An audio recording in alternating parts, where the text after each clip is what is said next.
The wreck happened about 2 hours ago, around 4:15 this morning, and we do know that one person was killed. If Orange County does decide to rezone Montpelier back into the county, that would give Montpelier permission to build pretty much whatever they wanted to. And of course, the big focus here is agritourism. Usually VDOT likes to do this kind of work overnight, but because of the cooler fall temperatures, they have to install these new pavement markings like you see right over here during the day. We're at Baker Butler Elementary School in Albemarle County, and the polls haven't been open 15 minutes, but take a look at this line. The line is out the door, actually kind of wraps back to the school. Something else that's been around for a while that you might be surprised by is influence from the candidate's spouse, and that's something Dolly Madison here knows a thing or two about. So by this point, we know about the mudslinging during Jefferson's campaign and Dolly's influence on Madison's campaign. But this guy right here tends to get overlooked, and he made a pretty big contribution to the country as well. The scanner here at Albemarle High School actually didn't work when voters first came to the polls this morning at 6 a.m., but it was a brief hiccup that they got fixed. It's been a long year for Longwood University, but students and staff say they're ready to host such a historic event on campus and give Farmville a bigger spot on the map. Expecting Congressman Dave Bratt and Senator Bryce Reeves to speak today, so it should be a fun event for all these business leaders. For now, reporting live in Orange County, Tyler Hawn, Good Morning Charlottesville. In that direction, you'll see Rocky Mount, where the wildfire originated about 6 months ago. There's the house behind me, a big difference from what I showed you just about a half an hour ago. Archaeologists at James Madison's Montpelier are digging deep into the past of the historic home. 350 firefighters, more than that, from 33 different states, and they were telling me it kind of reciprocates. And really pretty clear sky in the valley, and then I come over the mountain and it just clouds. Yep, fog. Clouds and fog. It's like, what gives?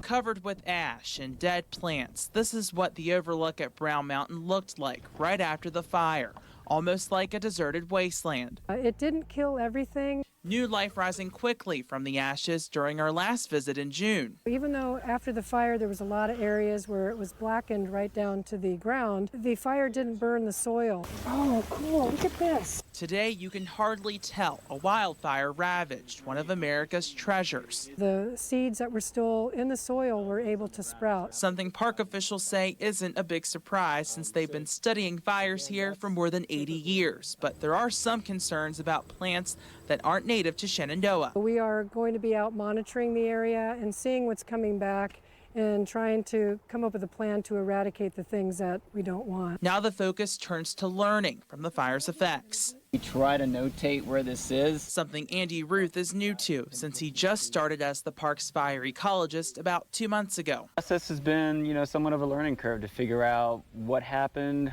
how it burned, and where it burned. Ruth and his team will be digging deep into the roots to study the fire's severity. So we go in and we put in plots, and using satellite imagery and the ground truth data, we measure how severe the fire was on the ground. Park officials say when we hear the word fire, it often means something horrible has happened. But Hurlbert says this one will give Shenandoah a breathtaking legacy. But fire is an important part of our ecosystem.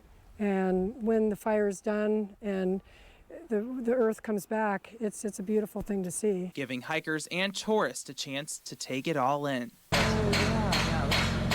It's a little noisy on Longwood's campus these days and looking a little more patriotic than usual, painted in red, white, and blue. I don't know that you can fully prepare for something that's this large. This is really an intergalactic television event. For a school with just 5,000 students, hosting such a historic event really is out of this world, but the staff says they're ready.